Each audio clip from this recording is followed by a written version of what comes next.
Hello everyone, history continue ಮಾಡೋಣ. ಮೊದಲನೇ video ನೆನಪಿದೆಯಾ? ಏನು ಕಲ್ತಿದ್ದೀವಿ ಮೊದಲನೇ ವಿಡಿಯೋದಲ್ಲಿ ಅಂತ? ವಾಟ್ ಈಸ್ ಹಿಸ್ಟ್ರಿ ಅಂತ ಸ್ಟಾರ್ಟ್ ಮಾಡಿದ್ದೇವೆ. ಸ್ಟಡಿ ಆಫ್ ದಿ ಪಾಸ್ಟ್, ಅದರಿಂದ ಏನು ನಮ್ಗೆ ಹೆಲ್ಪ್ ಆಗುತ್ತೆ, ಹೇಗೆ ನಾವು ಬದುಕ್ತಾ ಬಂದ್ವಿ ಅಲ್ವಾ, ಹೇಗೆ ಈ ಪ್ರಪಂಚದಲ್ಲಿ ನಮ್ಮ ಒಂದು ಅಸ್ತಿತ್ವವನ್ನು ನಾವು ರೂಪಿಸ್ಕೊಂಡಿದ್ದೇವೆ, ನಮ್ಮ ಒಂದು ಬೆಳೆದು ಬಂದ ಹಾದಿ ಎಲ್ಲವನ್ನು ನಾವು ಮೊದಲನೇ ವಿಡಿಯೋದಲ್ಲಿ ನೋಡಿದ್ದೇವೆ. ಈ ಮೊದಲಿನ ಕೆಲವು ವಿಡಿಯೋಗಳ ಮೇಲೆ ಟೆಸ್ಟ್ ತಗೊಳ್ಳುವ ಅವಶ್ಯಕತೆ ಇಲ್ಲ. ಇಂಪಾರ್ಟೆಂಟ್ ವಿಡಿಯೋಸ್ಗಳು ಬಂದಾಗ ನಾನು ಹೇಳ್ತೇನೆ, ಆವಾಗ ಪ್ರಿಲಿಮ್ಸ್ ಟೆಸ್ಟು ಅಥವಾ ಮೇನ್ಸ್ ಟೆಸ್ಟು ಯಾವುದು ಅಂತ ಮೆನ್ಷನ್ ಮಾಡ್ತೇನೆ. ಈಗ ಜಸ್ಟ್ ಎಂಜಾಯ್ ಮಾಡಿ, ನೀವೊಂದು ವಿಷಯವನ್ನು ತಿಳ್ಕೊಳ್ತಾ ಇದ್ದೀರಿ, ಅದರ ಬೇಸಿಕ್ಸನ್ನು ತಿಳ್ಕೊಳ್ತಾ ಇದ್ದೀರಿ ಅಷ್ಟೇ. ಈಗ ನಿಮ್ಮ ಫೋಕಸ್ ಆಗಿರಲಿ. ಪ್ರತಿ ವಿಡಿಯೋ ನೋಡಾದ್ಮೇಲೆ ಒಂದು ಪೇಜ್ನಲ್ಲಿ ಕನ್ನಡ ಅಥವಾ ಇಂಗ್ಲೀಷ್, ನೀವು ಯಾವ ಲ್ಯಾಂಗ್ವೇಜಲ್ಲಿ ಮೇನ್ಸ್ ಬರಿತಾ ಇದ್ದೀರೋ ನಿಮ್ಮದೇ ಆದ ಒಂದು ವಾಕ್ಯಗಳಲ್ಲಿ ನೀವು ಎಕ್ಸ್ಪ್ಲೇನ್ ಮಾಡಬೇಕು. ನಿಮಗೆ ನೀವು ಇದನ್ನು ಎಕ್ಸ್ಪ್ಲೇನ್ ಮಾಡ್ಕೋಬೇಕು. ಆಕ್ಟಿವ್ ರಿಕಾಲ್ ಆವಾಗ ಆಗುತ್ತೆ. ಆ ರೀತಿ ಮಾಡ್ತಾ ಹೋಗಿ. ಇವತ್ತು ನಾವು ಎರಡನೇ ವಿಡಿಯೋ ಹಿಸ್ಟ್ರಿದು ಇದು. ಇದರಲ್ಲಿ ತಿಳ್ಕೊಳ್ಳೋದು ಏನಂದರೆ, how do historians know the past. Historians, ಈ ಇತಿಹಾಸಕಾರರು, ಇತಿಹಾಸ ತಜ್ಞರು ಏನಿರ್ತಾರೆ, ಹೇಗೆ ನಮ್ಮ ಇತಿಹಾಸವನ್ನು ತಿಳ್ಕೊಳ್ತಾರೆ ಅಲ್ವಾ. ಬರೀ ಕಥೆ ಹೇಳ್ತಾ ಹೋದರೆ ಇತಿಹಾಸ ಅಂತ ಹೇಳಲಿಕ್ಕಾಗಲ್ಲ. History is not just stories, it is built on evidence. ಕಥೆ ಪುಸ್ತಕ ಬೇರೆ, ಇತಿಹಾಸ ಪುಸ್ತಕ ಬೇರೆ, ನಮಗದು ಗೊತ್ತಿರಬೇಕು. ಕಥೆ ಪುಸ್ತಕದಲ್ಲಿ ಏನು ಬೇಕಾದರೂ ಆಗಬಹುದು, ಆದರೆ ಇತಿಹಾಸ ಅನ್ನೋದು ಮುಖ್ಯವಾಗಿ ಎವಿಡೆನ್ಸ್, ಸಾಕ್ಷ್ಯಾಧಾರಗಳ ಮೇಲೆ ರೂಪಿತವಾಗಿರುವಂಥದ್ದು. Historians study different types of sources to reconstruct the past as accurately as possible. ಅಂದರೆ ಹಿಸ್ಟೋರಿಯನ್ಸ್ ಏನು ಮಾಡ್ತಾರೆ, ಬೇರೆ ಬೇರೆ ಸೋರ್ಸ್ಗಳನ್ನು, ಡಿಫ್ರೆಂಟ್ ಟೈಪ್ಸ್ ಆಫ್ ಸೋರ್ಸ್ಗಳನ್ನು ಸ್ಟಡಿ ಮಾಡ್ತಾರೆ. ಸ್ಟಡಿ ಮಾಡಿ ಆದಮೇಲೆ ಒಟ್ಟಾರೆ ಚಿತ್ರಣವನ್ನು ತರಲಿಕ್ಕೆ ಪ್ರಯತ್ನ ಮಾಡ್ತಾರೆ. ಎಷ್ಟಾಗುತ್ತೋ ಅಷ್ಟು ನಿಖರವಾಗಿ, ಆ್ಯಸ್ ಅಕ್ಯುರೇಟ್ಲಿ ಆ್ಯಸ್ ಪಾಸಿಬಲ್ ಪ್ರಯತ್ನ ಮಾಡ್ತಾರೆ. ನೋಡೋಣ ಯಾವ್ಯಾವ ಸೋರ್ಸ್ಗಳನ್ನು ಅವರು ಯೂಸ್ ಮಾಡ್ತಾರೆ ಅಂತ. ಮೊದಲನೇದು ಆರ್ಕಿಯಾಲಜಿ. ನಿಮ್ಗೆ ಗೊತ್ತಿರಬಹುದು, ಇದನ್ನು ಕೇಳಿರಬಹುದು, ಪುರಾತತ್ವ ಇಲಾಖೆ, ಆರ್ಕಿಯಾಲಜಿ ಅಂತ. ಇವರೇನು ಮಾಡ್ತಾರೆ, study of material remains left by humans. ಒಂದಾನೊಂದು ಕಾಲದಲ್ಲಿ ಇಲ್ಲಿ ಯಾರೋ ಬದುಕ್ತಾ ಇದ್ರು, ಹರಪ್ಪ ನಾಗರಿಕತೆ, ಸಿಂಧು ನಾಗರಿಕತೆ, ಉತ್ಖನನ ಅಲ್ವಾ, ಅವರು ಹೇಗೆ ಬದುಕಿದ್ರು ಅಂತ ಅಲ್ಲಿ ಪ್ರತಿಯೊಂದನ್ನು ಚೆನ್ನಾಗಿ ಪರೀಕ್ಷೆ ಮಾಡಿ, ಭೂಮಿಯನ್ನು ಅಗೆದು ಅವರ ಟೂಲ್ಸು, ಹೌಸಸ್ಸು, ಫುಡ್ಡು, ಬರಿಯಲ್ಸು, ಸಿಟೀಸ್ ಅದನ್ನೆಲ್ಲ ಸ್ಟಡಿ ಮಾಡ್ತಾರೆ. ಆವಾಗ ಅವ್ರು ಹೇಗೆ ಬದುಕಿದ್ರು ಅನ್ನೋದ್ರ ಬಗ್ಗೆ ಒಂದು ಐಡಿಯಾ ಬರುತ್ತೆ. ಗೆಸ್ ಮಾಡೋದಲ್ಲ, ಜಸ್ಟ್ ಗೆಸ್ ಮಾಡೋದಲ್ಲ, ಸರಿಯಾಗಿ ಅದನ್ನು ಸ್ಟಡಿ ಮಾಡೋದು. ನನಗೆ ನಮ್ಮ ಮೇಲೆ ಯಾವುದೋ ಒಂದು ಕಲ್ಲಿನ ಚೂರು ಸಿಕ್ಕಬಹುದು, ನಮಗದನ್ನು ನೋಡಿ ಓಹೋ ಇದು ಯಾರೋ ಯಾವುದೋ ಕಾಲದಲ್ಲಿ ಬಳಸಿರಬಹುದು, ಇದು ನಮ್ದು ಗೆಸ್ ವರ್ಕ್ ಅಲ್ವಾ. ಏನೋ ನೋಡಿ ಏನೋ ಗೆಸ್ ಮಾಡೋದು ಗೆಸ್ ವರ್ಕ್. ಅದು ಹಿಸ್ಟೋರಿಯನ್ಸ್ ಗೆಸ್ ವರ್ಕ್ಗಿಂತ ಎವಿಡೆನ್ಸ್ ಬೇಸ್ಡ್ ಸ್ಟಡಿ ಮೇಲೆ ಫೋಕಸ್ ಮಾಡ್ತಾರೆ. ಉದಾಹರಣೆಗೆ ಹರಪ್ಪನ್ ಸೈಟ್ಸು, ಪೇಂಟೆಡ್ ಗ್ರೇವೇರ್, ಮುಂದೆ ತಿಳ್ಕೊಳ್ತೀರಿ ಟೂಲ್ಸು, ಅವ್ರು ಏನೇನು ಬಿಟ್ಟು ಹೋಗಿದ್ರು ಅಥವಾ ಅವರ ಒಂದು ಪಳೆಯುಳಿಕೆಗಳೇನಿದೆ ಅದನ್ನು ಸ್ಟಡಿ ಮಾಡ್ತಾರೆ. ಲಿಟ್ರರಿ ಸೋರ್ಸಸ್ಗಳಿದೆ, ಅಂದರೆ ನಮ್ಮ ವೇದಾಸ್, ಉಪನಿಷತ್ಸ್, ಬುದ್ಧಿಸ್ಟ್, ಜೈನ ಟೆಕ್ಸ್ಟು, ಮಹಾಭಾರತ, ರಾಮಾಯಣ, ಮತ್ತು ಅದರ ಜೊತೆ ಬೇರೆ ಬೇರೆ ಫಾರಿನ್ ಟ್ರಾವೆಲರ್ಸ್ ವಿಸಿಟ್ ಮಾಡಿ ಕೆಲವೊಂದು ವಿಷಯಗಳನ್ನು ಪ್ರಸ್ತಾಪ ಮಾಡಿದ್ದಾರೆ ಅವರ ಬುಕ್ಗಳಲ್ಲಿ. ಅದರಿಂದ ಸಹ ನಮಗೆ ಹಿಸ್ಟ್ರಿ ಬಗ್ಗೆ ತಿಳ್ಕೊಳ್ಳಿಕ್ಕೆ ಸಾಧ್ಯ ಆಗುತ್ತೆ. Writings from the past help us understand events, ideas, beliefs, society and administration. Literary ಸೋರ್ಸಸ್ಗಳು. ಇನ್ನು ಕಾಯಿನ್ಸ್, ಯಾವ ಲೋಹದ ಕಾಯಿನು, ಯಾವ ರಾಜನ ಚಿತ್ರ ಇದೆ ಮತ್ತು ಯಾವ ಒಂದು ಶೇಪ್ನಲ್ಲಿದೆ ಅಲ್ವಾ. ಪಂಚ್ ಮಾರ್ಕೆಡ್ ಕಾಯಿನ್ಸಾ ಅಥವಾ Indo Greek coins, Gupta gold coins, sultanate coins, Mughal coins. ಆ ಕಾಯಿನ್ಸ್ಗಳು ಸಹ ಆಗಿನ ಕಾಲದ ಆರ್ಥಿಕ ಸ್ಥಿತಿಯನ್ನು, ಸಾಮಾಜಿಕ ಪರಿಸ್ಥಿತಿಯನ್ನು ತಿಳಿಸುತ್ತೆ.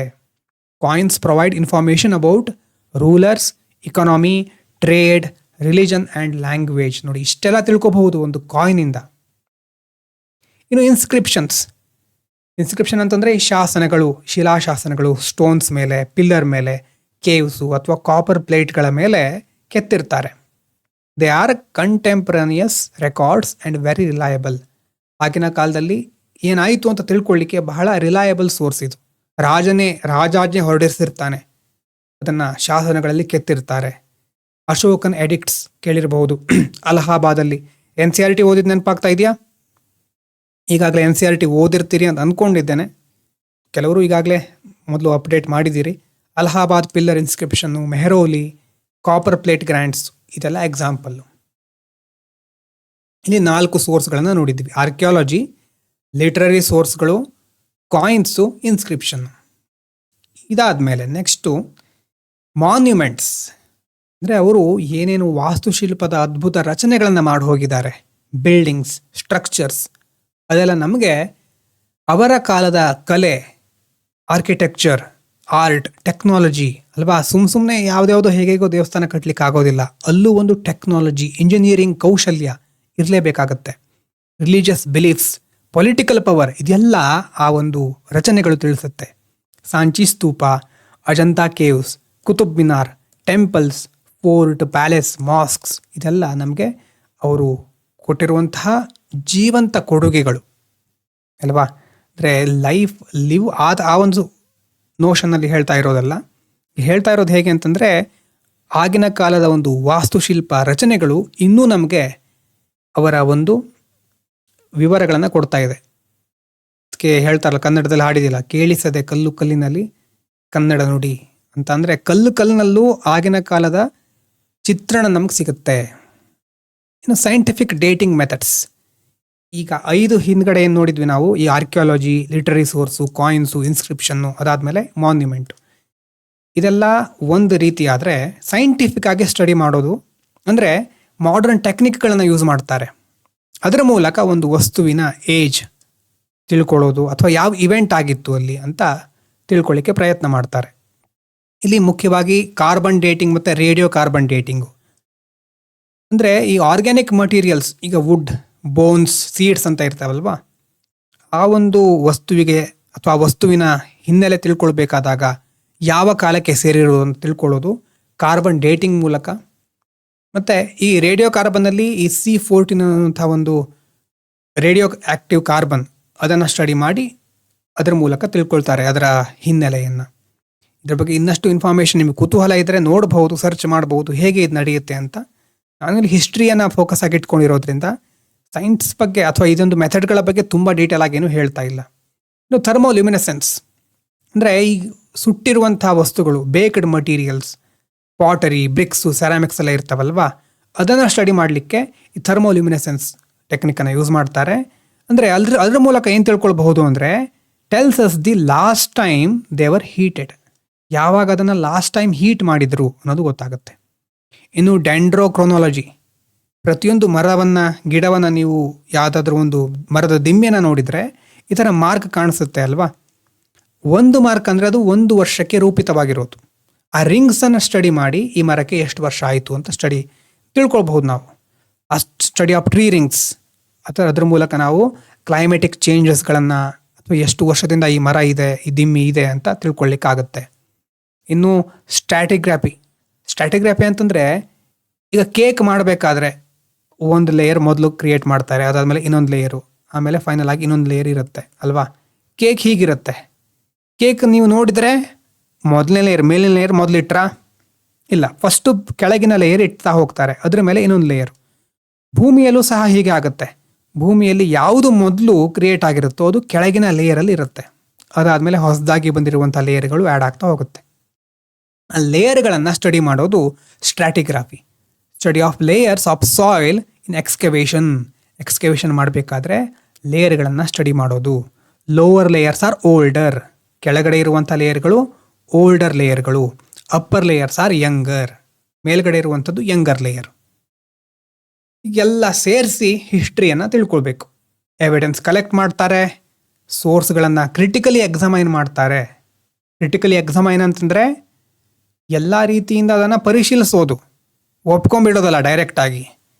ಮತ್ತು ಬೇರೆ ಬೇರೆ ಮೂಲಗಳಿಂದ ಬಂದಿರುವಂಥ ಇನ್ಫಾರ್ಮೇಷನನ್ನು ಕಂಪೇರ್ ಮಾಡ್ತಾರೆ, ಇಂಟರ್ಪ್ರೆಟ್ ಮಾಡ್ತಾರೆ. ಆಮೇಲೆ ಹಿಸ್ಟೋರಿಕಲ್ ಫ್ಯಾಕ್ಟ್ಸ್ಗಳನ್ನು ತಪ್ಪಿರೋದನ್ನು ಸರಿ ಮಾಡಿ ಅಥವಾ ಇನ್ನಷ್ಟು ಅದನ್ನು ಮೌಲ್ಯವರ್ಧನೆ, ವ್ಯಾಲ್ಯೂ ಎಡಿಷನ್ ಮಾಡಿ ರೀಕನ್ಸ್ಟ್ರಕ್ಟ್ ಮಾಡ್ತಾರೆ. ಅದ್ರ ಮೂಲಕ ನಾವು ನಮ್ಮ ಇತಿಹಾಸವನ್ನು ಚೆನ್ನಾಗಿ ತಿಳ್ಕೊಳ್ತೇವೆ. UPSCಗೆ ಯಾಕೆ ಬೇಕು ಅಂತಂದರೆ, ನಿಮ್ಮ ಮುಂದೆ ಹಿಸ್ಟೋರಿಕಲ್ ನಾಲೆಜ್ ಅಂತ ನಮಗೇನು ಸಿಗುತ್ತೆ, ಅದನ್ನು ನಾವು ರೂಪಿಸಿರೋದು ಇಂತಹ ಮೆಥಡ್ಗಳಿಂದ. ಡಿಫ್ರೆಂಟ್ ಸೋರ್ಸ್ಗಳಿಂದ ಡಿಫ್ರೆಂಟ್ ಪರ್ಸ್ಪೆಕ್ಟಿವ್ ಸಿಗ್ತಾ ಹೋಗುತ್ತೆ. ಅದರಿಂದ ಇವೆಂಟ್ಸ್, ಕಾಸಸ್, ಇಂಪ್ಯಾಕ್ಟ್ಗಳನ್ನು ಅರ್ಥ ಮಾಡ್ಕೊಳ್ಳಿಕ್ಕೆ ಹೆಲ್ಪ್ ಆಗುತ್ತೆ. ಆನ್ಷಿಯಂಟು, ಮೀಡಿಯಲ್ಲು, ಮಾಡರ್ನು ಇದೆಲ್ಲದಕ್ಕೂ ಒಂದು ಬೇಸ್ ಇದು. ಹಾಗಾಗಿ ಪಾಸ್ಟ್ ಅನ್ನೋದು ಇತಿಹಾಸ ಅಥವಾ ಭೂತಕಾಲ ನಮ್ಮ ಮುಂದೆ ಬಂದು ನೇರವಾಗಿ ನಮ್ಮ ಜೊತೆ ಮಾತನಾಡೋದಿಲ್ಲ. Past cannot speak directly to us. ಆದರೆ ಅದನ್ನು ಮಾತಾಡ್ಸೋರು ಯಾರು? Historians. Historian listen to the silent voices of objects, text, structures and nature and carefully piece them together to recreate history. ಹೀಗೆ ನೋಡಿದರೆ ಯಾವುದ್ಯಾವುದೋ ಕಲ್ಲು, ಮಣ್ಣು ಏನೇನೋ ನಮಗನ್ಸ್ಬಹುದು. ಆದರೆ ಇತಿಹಾಸ ತಜ್ಞರು ಅವುಗಳನ್ನು ಸರಿಯಾಗಿ ಅಧ್ಯಯನ ಮಾಡಿ ಅವುಗಳ ಹಿಂದಿರುವಂಥ ಕಥೆಯನ್ನು ನಮಗೆ ತಿಳಿಸಲಿಕ್ಕೆ ಮುಂದಾಗ್ತಾರೆ. ಹಿಸ್ಟೋರಿಯನ್ಸ್ ಎಲ್ರಿಗೂ ಒಂದು ಗೌರವವನ್ನು ಸಲ್ಲಿಸ್ತಾ ಈ ವಿಡಿಯೋನ ಇಲ್ಲಿ ಮುಗಿಸ್ತಾ ಇದ್ದೇನೆ. Thank you so much. Test ತಗೊಳ್ಬೇಕಾದ ಅವಶ್ಯಕತೆ ಇಲ್ಲ. ನಿಮ್ಮದಾದ ವಾಕ್ಯದಲ್ಲಿ ಒಂದು ಸಣ್ಣ ಪ್ಯಾರಾಗ್ರಾಫ್ ಬರೆದ್ರೂ ಅದು ಮುಂದೆ ನಿಮಗೆ ಹೆಲ್ಪ್ ಆಗುತ್ತೆ. Thank you.